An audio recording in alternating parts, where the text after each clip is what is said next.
But the real message this year was a change in level of expectation. I think it's critically important that they understand and we all understand that 2011 is not going to be a year where small bits of incremental progress are adequate. And reminded them that the goal of the organization has been from the day I got started to build an organization that can compete and can win a championship. Until we win a National League championship, we're not going to be satisfied with incremental progress. Critically important they understand that right up front. Important they understand that I have faith in them, enthusiastic about where we're headed, but that the level of expectation is very high. You say small bits of incremental progress. Is there then a quantifiable number, or do you not want to marry yourself to a numeral? No, again, I think that as an organization we need to commit to winning a championship, and there may be steps to get there, but until we get there, we can't say we've achieved our goal. And so whether it's 5 more games or 20 more games, I don't think a number is critical. What's important is we have a clear goal at the end of the day, and we keep our eye focused on that prize. Other than the guys in the jerseys, what have the men in the shirts and ties done to move that process along? Well, I think that what the organization has done, if you look back over the past several years, is we focused on development and scouting, we focused on structure, and really what we focused on this year is that major league level.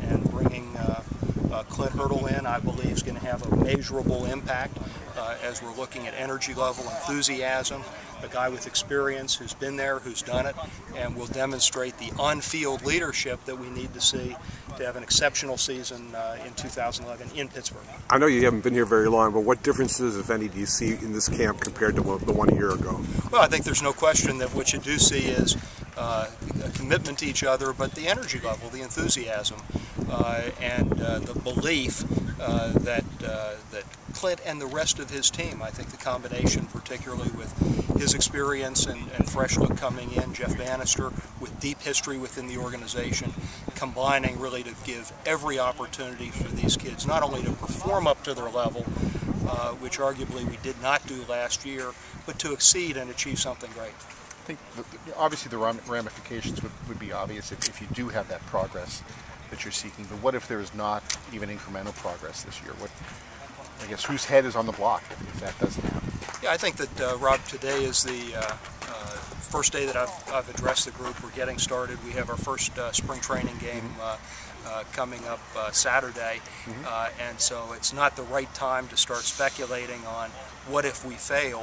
What we need to do is be focused on what the goal is, what the target is, and be committed to achieve it. What did you have to do to bring this weather to? Not sure I agree there, but all right. Yeah, I think it's too early to start speculating. I saw the story yesterday starting to speculate about contract terms. That's not productive. It's not the right use of energy. It's not the right place for us to focus as an organization.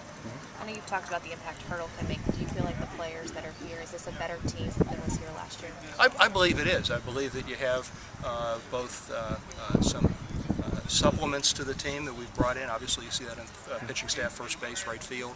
At the same time you also see a year of maturation from what last year was a very young team to this year, which is a very young team with an extra year of experience. And that also is where the leadership still has a great opportunity to mold and to inspire that team to everything they can possibly achieve this year. And you made some significant moves in the offseason, and Frank was saying too that you even have some room to add pieces, you know, from this point on. With I guess a 40-man payroll of around $45 million, are you? I don't want to say you're maxed out, but are you close to max out, or will there be a time when you could get closer to that level when the other teams are in the division? And Rob, I think we've said several times, and as you do know, we're in a great position right now as an organization so that we are not handcuffed and that we have to make either moves that we don't want to make or unable to make moves that we do want to make purely because of financial reasons. We're able to drive that from baseball reasons. As Neil said, consistently our current payroll is more a reflection of the group of players that we have than a reflection of a limitation that's put on him. And so having a certain amount of flexibility is important, whether it's this year, whether it's next year. As the players mature, we certainly believe we need to hold on to and sign some of these core mentor players for a long term. Those are important steps that will come as we move forward. How much does public sentiment or feedback, not necessarily weigh into your decision, but how much do you take that into account when people crow and aren't happy? No, I absolutely listen to it. It makes a huge difference, and have a tremendous amount of respect for and appreciation for the fans. That's the reason the franchise exists. It's one of the reasons that Pittsburgh is such a tremendous baseball town and sports town. And so I think we owe our fans every bit of opportunity to listen, every bit of loyalty that we possibly can. And so it always is a part of the decision-making process, and it's always certainly part of my mindset. At the same time, we also have to be able to make, and Neil has to be able to make, tough moves, and certainly we've seen that over the past few years, but always with the goal that what we need to do is put long-term a better team on the field in Pittsburgh, which is really what I believe the fans want, need, and deserve. As you stand here today, you can say that in the past couple years, as you've stood here at the same timeline, you feel this is going forward more than it has in the past few years. I'm extremely enthusiastic about 2011. I really believe that we significantly underperformed last year, and we know that, and we've turned the page, and it doesn't do any good to go back and beat ourselves on that. But we addressed the issues that I think most held us back, and are ready to move forward, I think, in a much better position this year. Much has been made of Clint Hurdle and his staff and the positive impact that they're expected to have here, but ultimately, doesn't it come down to the players and their ability to live up to expectations, Absolutely. which is something they didn't do last year? Absolutely, and I think that's something that, frankly, the organization and Clint have made perfectly clear. He's not going to throw a single strike. He's not going to hit a single home run. He's not going to steal a single base. He's not going to make an error. He's not going to. He's not going to play the game. At the same time, setting that level of expectation is critical.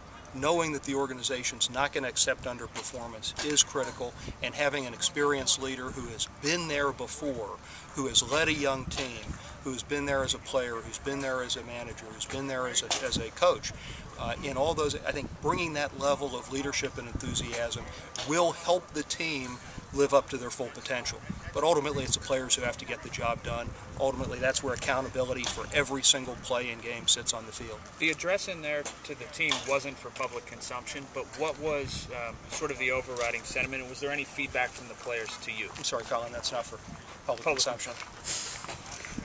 Any of it, though? What about it in a wide swathing? No, absolutely. I think that what I believe the core messages were to make sure that they understand that the organization standing with them, that I have faith and trust in them, and they need to have faith and trust in the Pittsburgh Pirates. That they have a responsibility to the history of the franchise and to the fans and to Pittsburgh and to themselves to achieve everything they possibly can in 2011. And I believe that's what I hope they took away, and that's the most important thing they can carry with them every day as they get up in the morning, put on a Pittsburgh Pirate uniform, and are proud to be a Pittsburgh Pirate.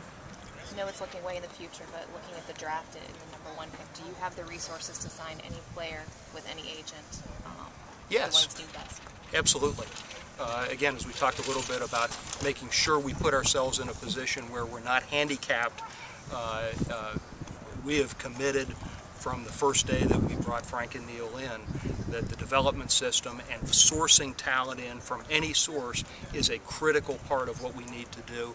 And so I am confident that whatever the most talented and most impactful player is, and I think it's too early to speculate who that might be, but whoever that right player might be, we certainly will not be in a position where we select based on dollars or signability. We're going to select for the greatest impact, as we have.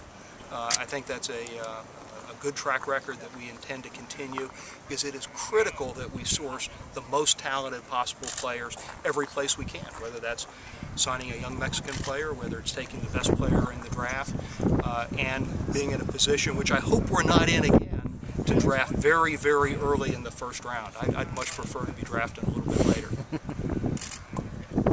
Thank you, Bob. Thank you. Appreciate it. Absolutely. Thanks, Bob. Thank you very much.